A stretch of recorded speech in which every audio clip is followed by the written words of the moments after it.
You know, as a proud Arkansas native, it's always a pleasure to return home. In fact, this is my 5th visit to Arkansas since I started this job just about a year ago. But the circumstances for which I'm here today saddens me. For 15 years, Tippi McCullough served the Mount St. Mary's community as a beloved teacher, coach, mentor, and friend.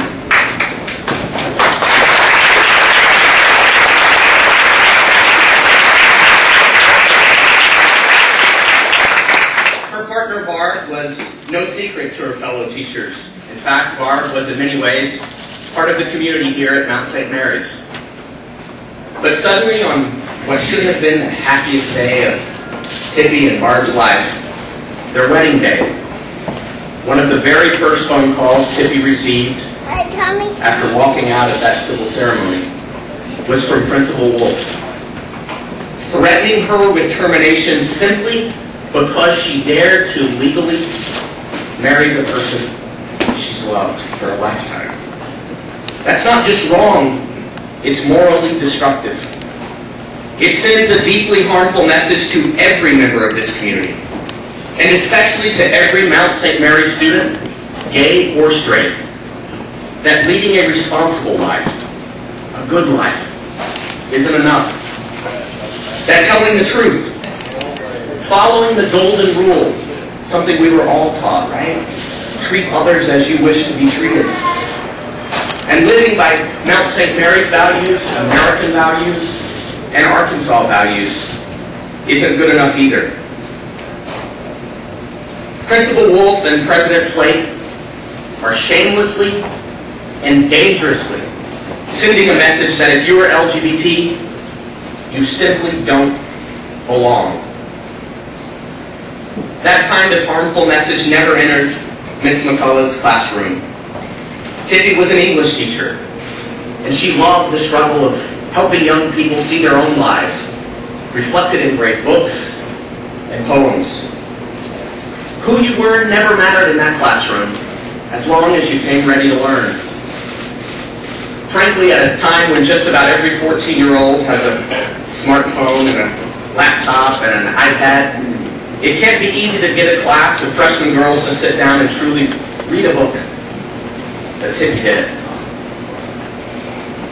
She's the reason I have stuck with honors English and actually enjoy it now, one student wrote of Tippi.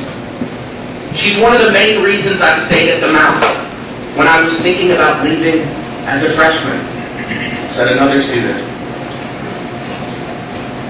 Recently, Pope Francis made headlines around the globe when he spoke about facing those same challenges and rewards as a young teacher of literature in Argentina so many years ago.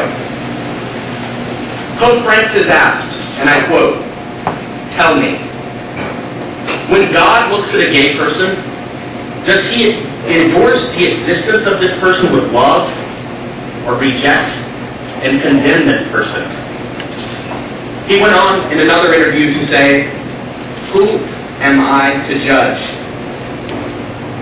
Principal Wolf and President Flake's actions prove that they either didn't hear those eloquent, biblically based words by the Pope, or they don't care. But there is still time to begin the healing process and to heal the deep wounds of this injustice. Today, the Human Rights Campaign is here in Little Rock to present 50,000 signatures from all 50 states, including thousands of fair-minded Arkansans, demanding a public apology from Mount St. Mary's for their treatment of Tippi, and to call for an immediate instatement of a school-wide non-discrimination policy that will prevent this senseless discrimination from ever happening again. It's the only good and the only decent thing to do. And now it is my great honor and an incredible privilege to introduce one of Arkansas and now America's most beloved teachers, Tippi McCullough and her wife, Barb Mariani.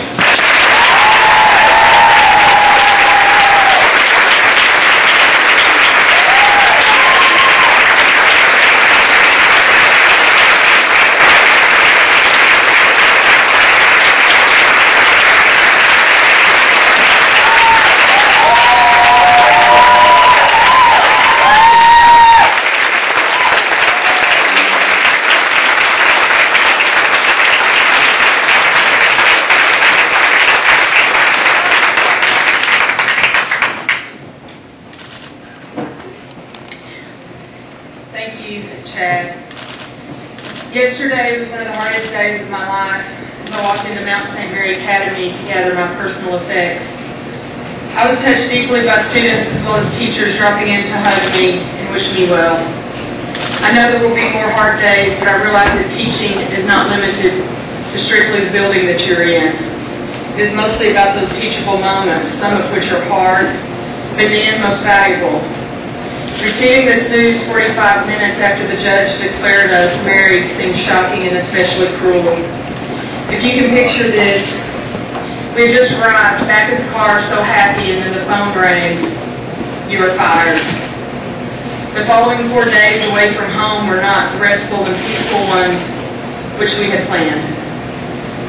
I would like to thank both mine and Barbara's families for their love and support. Next, I would like to thank Kathy Webb for her guidance and example. She is a true Arkansas and Little Rock treasure. We're fortunate to have her wisdom and friendship. Thank you, Soma, for hosting this event. I would like to thank our friends who have always been there for us. You know who you are. I would also like to thank the many people we don't know who have communicated their stories and encouragement.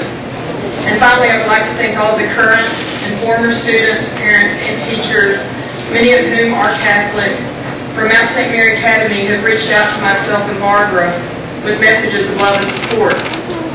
Especially the students, both from Mount St. Mary and other schools where I've taught. I am both humbled and inspired by them all. I would like to introduce myself to the people who don't know me. I've taught for 29 years in both public and private schools. The last 15 years I've taught English at Mount St. Mary Academy. For 29 years I've tried to be discreet about my private life and never push an agenda in any classroom or school where I've worked. I just wanted to teach. I've been a great supporter of Mount St. Mary Academy for nearly 15 years. I've encouraged people to teach there, prospective students to attend, parents to send their daughters there, and a few unhappy students to stay and graduate. I believe deeply in the mercy values and the teachers who teach there and the students who attend. I've discovered that not only do Mount students listen intently to what we say, they also watch our actions closely, and as usual, they teach me much more than I teach them. They've given me the courage to stand here today. When I received the phone call of my firing, I was devastated. I would have never purposely blown up my life like this. The first thought that went through my mind was how hurt I was that my 15 years of commitment had been reduced to a mere label. My next thought was of my students and of how much I will miss teaching them. Then I thought of my mother, my strongest supporter, and of how it would break this news to her. And finally, I did not want this special day in my life to be overshadowed by the sadness. I am sad about what happened, but amazed and humbled by the reaction. I am the same person I was a week ago, which is why it's hard for me to grasp this firing by Mount St. Mary. While I will not be destitute immediately because of Barbara, all of us have our obligations and commitments. There will be some hardships until I can gain employment again. I'm not here to judge anyone, but to hopefully help others. It was never our goal to invite all this attention. We never needed a legal document, but as others fought for the right to marry, we began to consider the thought. As other friends, married and single, began to express their happiness for us, it changed our thoughts on marriage from something unnecessary and unattainable into an unbelievable experience shared by others. We simply went to a clerk in New Mexico and then to the courthouse for a legal civil ceremony. I believe in the freedom of religion, but not the cloaking of yourself in the mercy values and the teachings of Christ, and only applying those tenements to a certain segment of the population, and in fact picking and choosing when applying the moral clause in teachers' contracts. I'm most worried about the message this discrimination sends the young women at Mount St. Mary.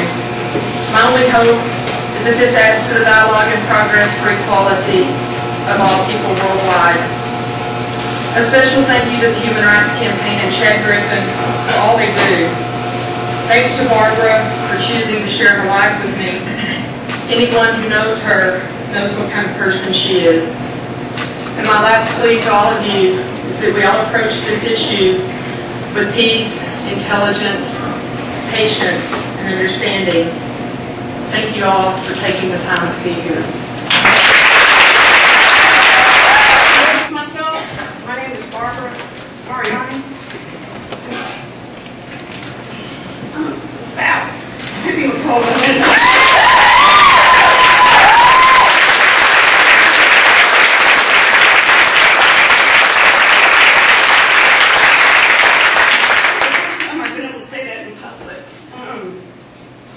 So proud to be sitting here in the South, and that's right, I said that, in the South, in a room full of Southerners and Arkansans who support us. I cannot tell you how much that means. I never thought.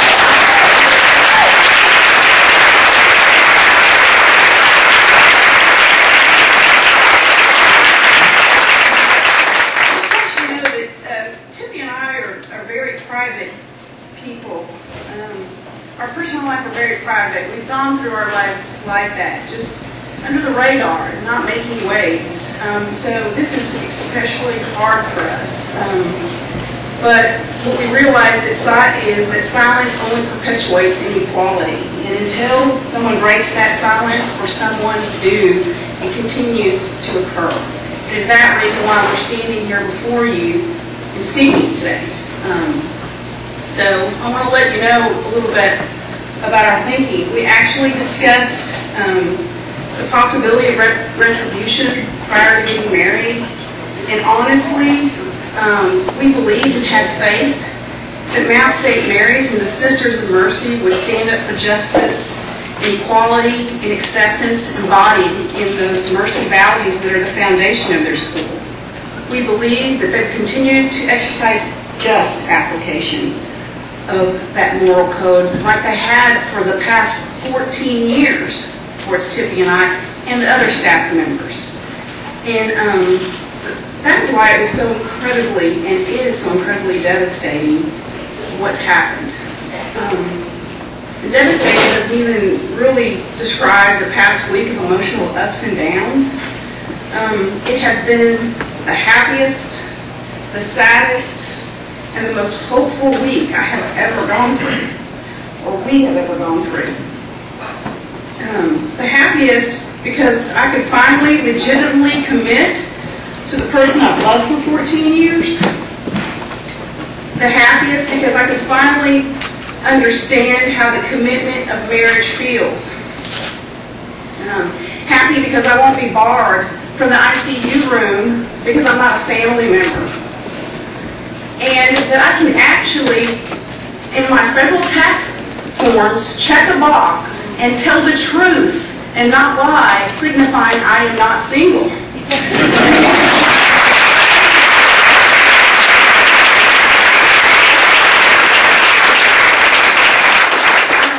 I was also the saddest I've ever been. The saddest because, let me tell you, within a 45-minute span, I had to watch Tippi be the happiest I have ever seen her, to going to hours of nonstop crying.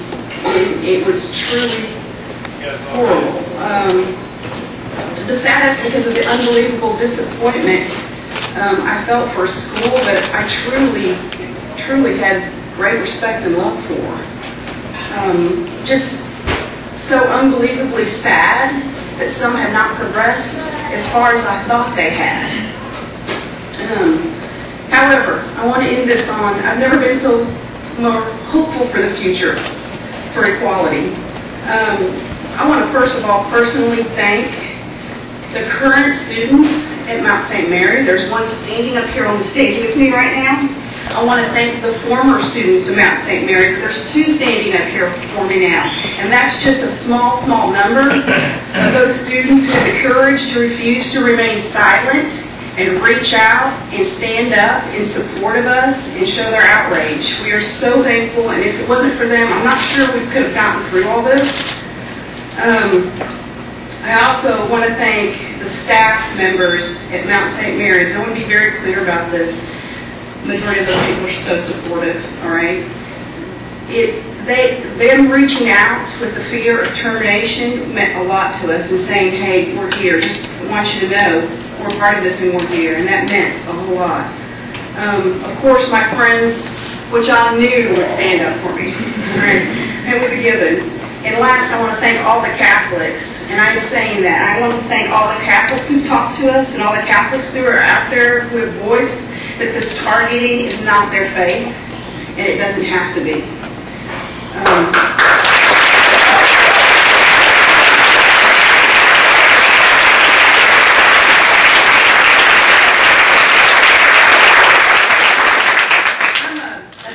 Prosecutor for the state of Arkansas. I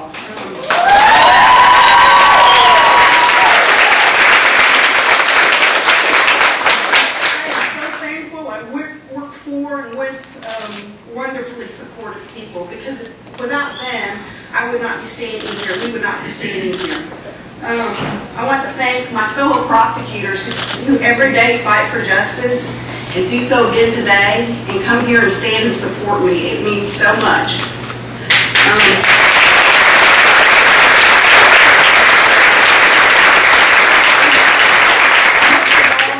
I want to thank my boss, Larry Jagley,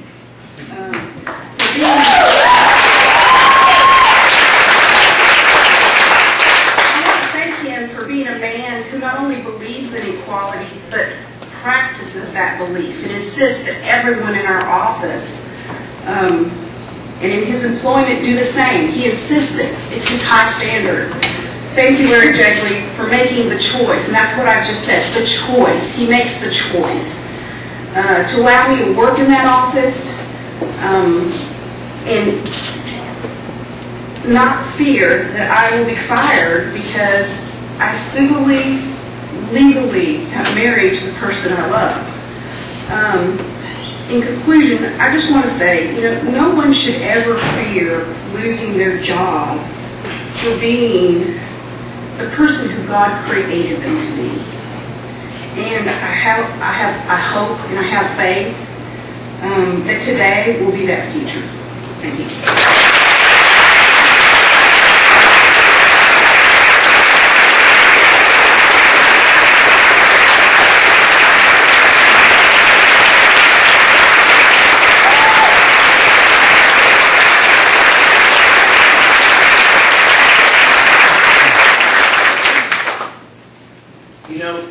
So oftentimes we have learned, both in the civil rights movement of the 50s and 60s, as well as the civil rights movement of our generation today, that it's oftentimes, almost always, the young people who stand up and who lead the way. So many times they've been the brave ones. They've been the brave ones to walk into Central High School when adults tried to stop them. And today I'm on the stage with an incredibly brave woman. Jillian Gillette is a sophomore, a 15-year-old sophomore at Mount St. Mary Academy. She has stood up bravely and responsibly and challenged the adults who are the ones that are acting shamelessly in this situation. She launched a petition drive on her own, and she has stood up and she has been the voice of reason, the voice of fairness at Mount St. Mary Academy. Please join me in welcoming Jillian.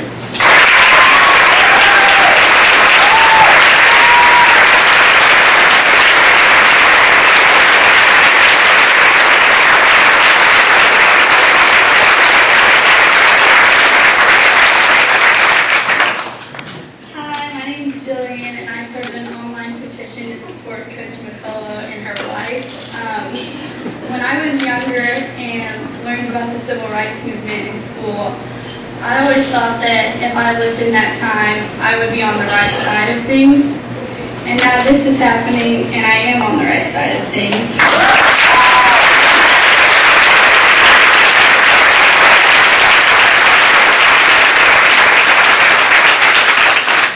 And I'm really thankful that I got this chance to support such great people. I think marriage is an event that should be celebrated, not degraded. So congratulations to Tippi and Barb.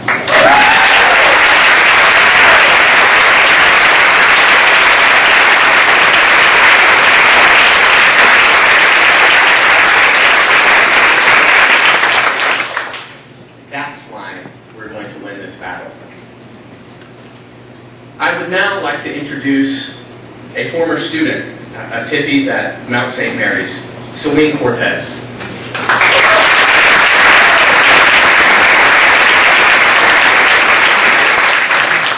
Good afternoon.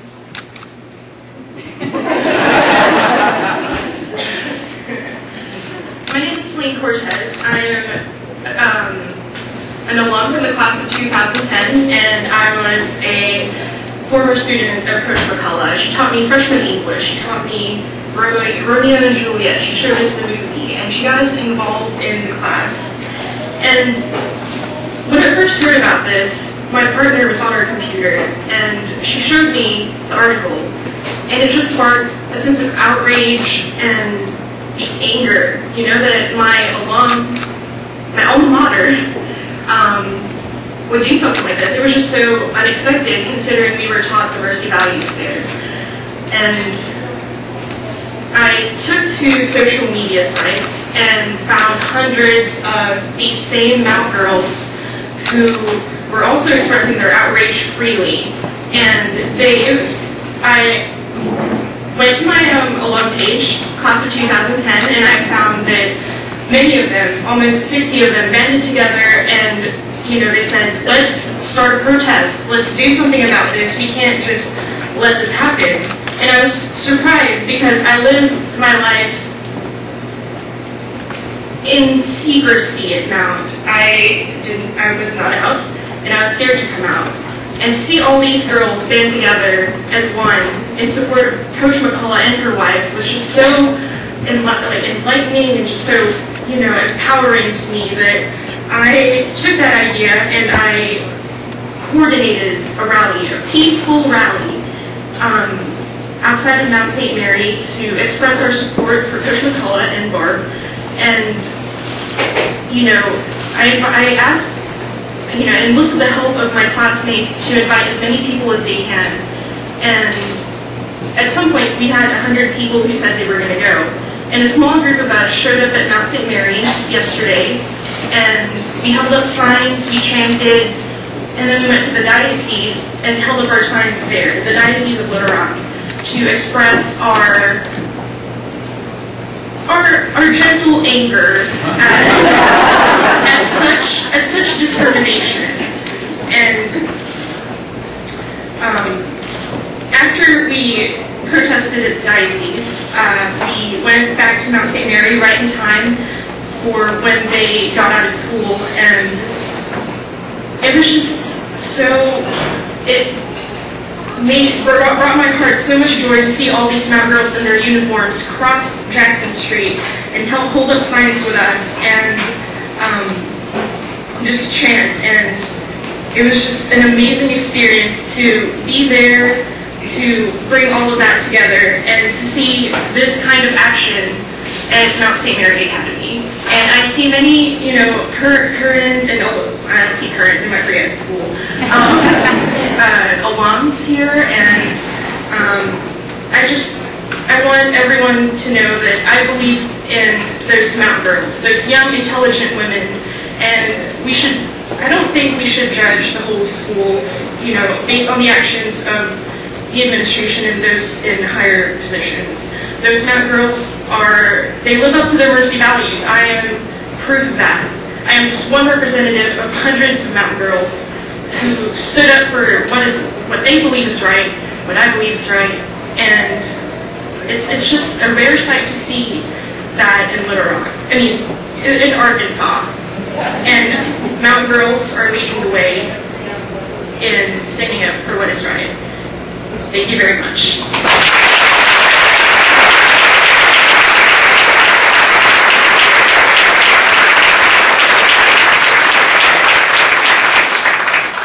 And finally, I'd like to introduce Amy Ballard, a graduate of Mount St. Mary Academy.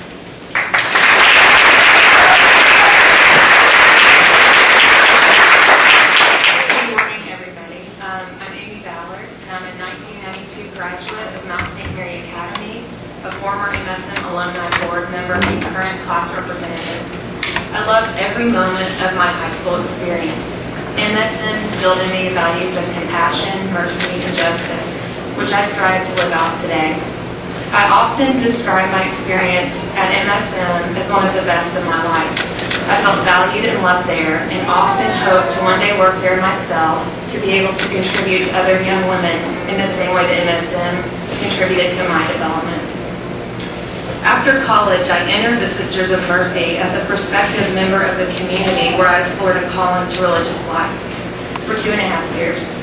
Upon my decision, I disclosed to the vocation minister, who was also a Sister of Mercy and the first person I ever told, that I questioned my sexuality and that I wanted to understand myself fully in order to make a more informed choice about my decision to pursue religious life.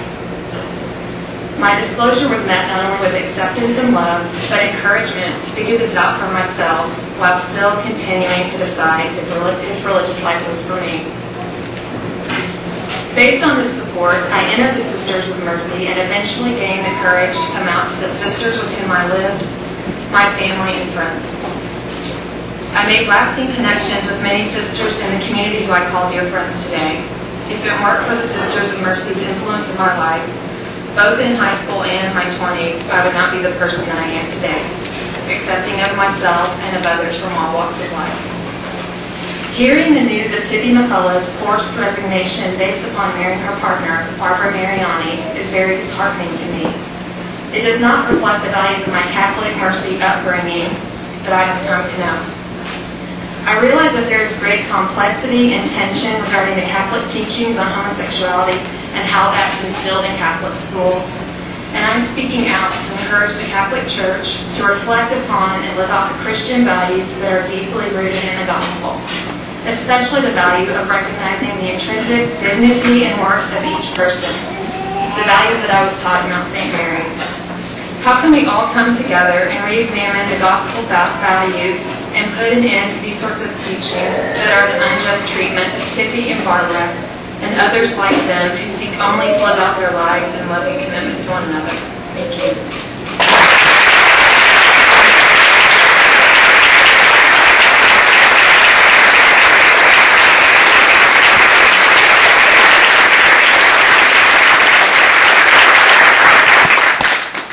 Please join me again on first and foremost congratulating Tippi and Barb and thanking them for being so brave and sharing their story, not just with the community here, but quite frankly with millions of people around this country.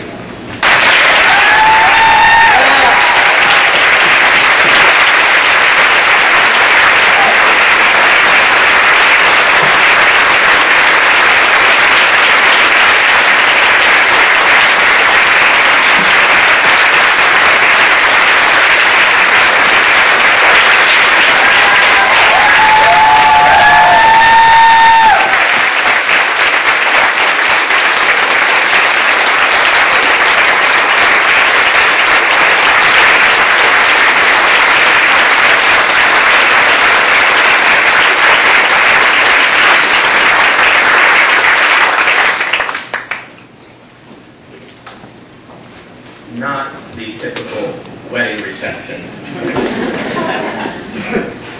We'll now take a few questions, and then I know Tippi and Barb and all of us want to be able to mingle with all of you. So if there are any questions, feel free to.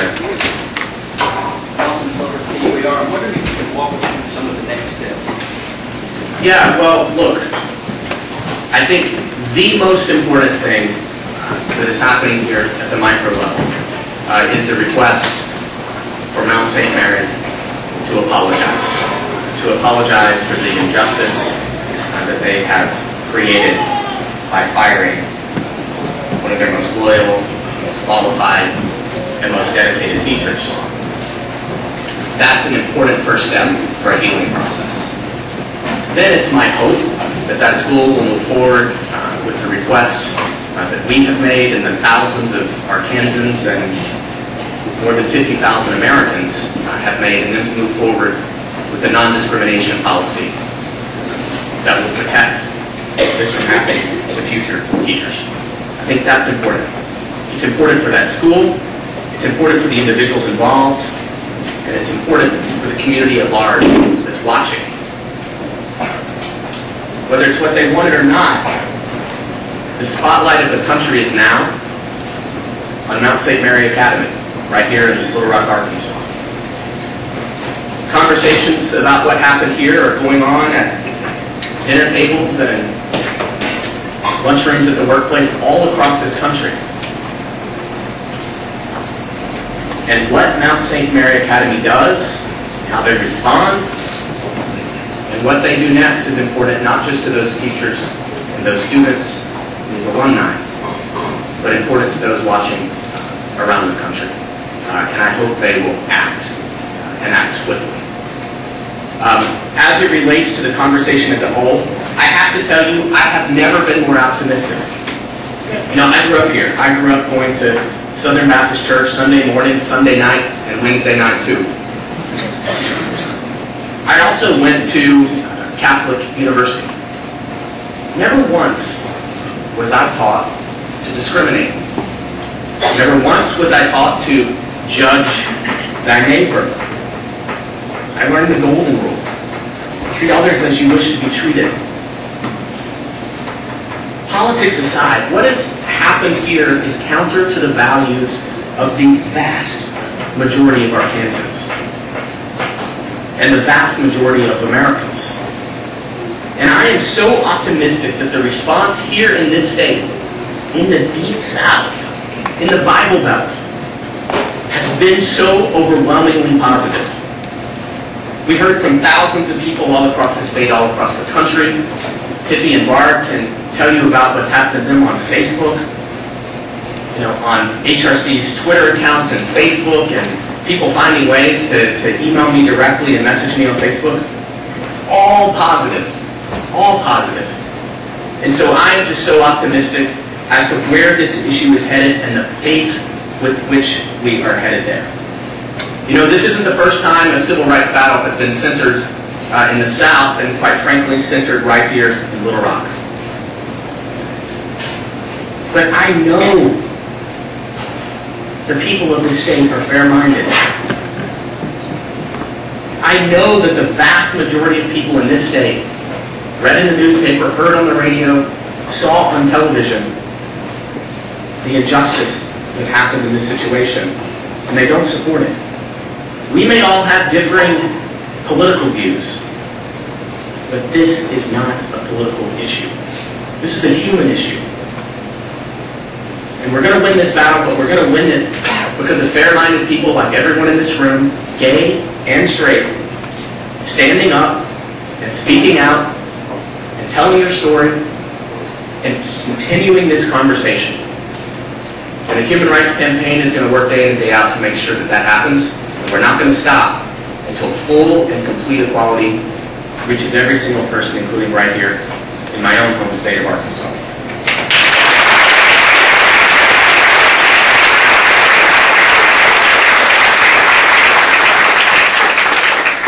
Democratic said, and you all referenced several times morality clause. I'm curious what Ms. McCullough's employment agreement said things. Specifically reference sexuality at all versus morality, and if it's the opinion that she had not been violating them before, or if the school is just looking the other way because this is something they disagree with in terms of appointed marriage. Kind of where do you all see that?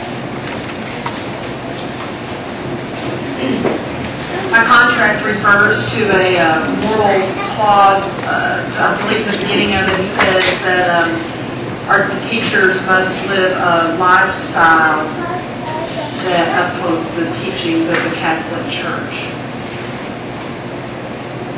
And that's it.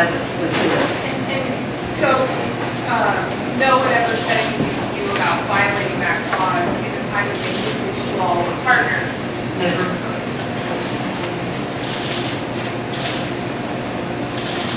Other questions? Yeah, I noticed that you, in addition to that, sort of asking for a document. Is that other question?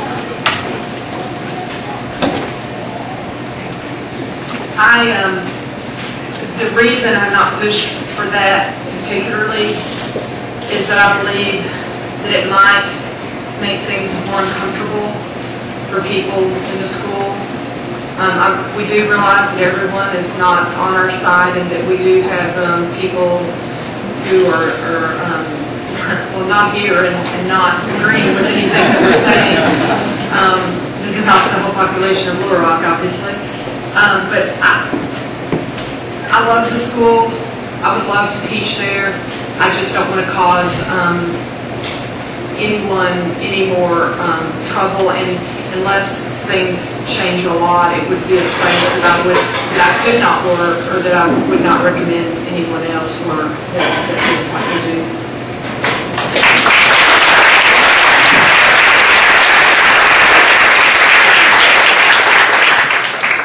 Other questions? Would the passage of ENDA have prevented this firing? Say it again. Would the passage of ENDA have prevented the firing? The question here is, would the passage of ENDA have prevented the firing? ENDA is the Employment Non-Discrimination Act. As some of you may know, in this country today, there are no protections. In more than half the states in this country, there are no protections that prevent an employer from firing someone or not hiring them in the first place because they are LGBT. In this organization, the Human Rights Campaign and our allies have made it a priority to get federal legislation in Washington done to prevent just that. Having said that, there's a religious exemption in ENDA that has religious protections and therefore would not cover a religious school like that. It's not the kind of exemption that this organization would like to see. It's a type of exemption that was necessary in order to get the bipartisan support to get the widest array of protections that we can possibly get for our LGBT brothers and sisters living across this country. But I do want to emphasize something. Just because something is legal doesn't mean it's right, and doesn't mean it's moral. And so I do want to make that distinction, because none of us are up here saying that what happened at Mount St. Mary Academy is illegal, but it's wrong. And I believe those who move forward with this horrendous act know that it's wrong, and I think the vast majority of people in this state, and certainly the students and alumni, know it's wrong. We're going to do one-on-ones after. Let's just take one more question. I'm David Kuhn with Arkansas Times. Tippi, you said in the past that you've recommended people send their daughters to Mount St. Mary's. Would you recommend that in the future, and would that advice change if someone's daughter was a lesbian?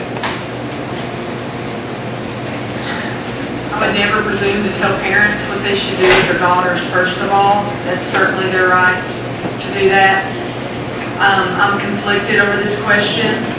I would not want my own daughter to go there, and currently in this climate, under this leadership, I still believe the teachers there are perpetuating the true mission of the Sisters of Mercy.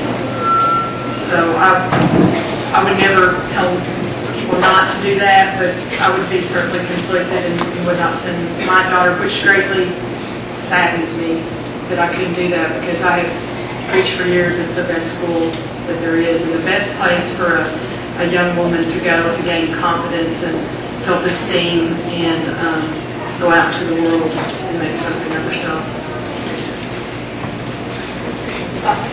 May I just say one more thing, Shannon? Sorry. I also want everyone to know that I have, when I spoke with Mount St. Mary on the phone with the, I guess you would call official firing, I asked that they tell the truth about why this is happening. I did not want them to hide behind a so-called, quote, moral clause because of the rampant speculation that might happen that I thought would hurt my reputation. I asked them explicitly to tell the truth about my firing. And my principal has said that she was bound by law to say that it's a personnel matter. I don't know law, but some of these people do. Particularly that woman over there, and some others I see, so anyway. I think I just want to make it clear, there was the statement that Mount St. Mary's is putting out when reporters are asking questions, and I know you guys are asking questions, is we did not address that specifically because we protecting the privacy of the employee, she's given permission. So there is no protection of privacy of Tippi McCullough, this employee. I think that's what she's trying to say. So if you guys ask questions and if they come back with that answer, that is something they are making up, because we've been very clear about this. We want people to know this. I guess you guys figured this out. Our privacy is gone. When I saw that statement, I kind of laughed to myself and thought, really? Because it's, we're way beyond it. But that's what we wanted to make clear just for the future. Thank you all very much.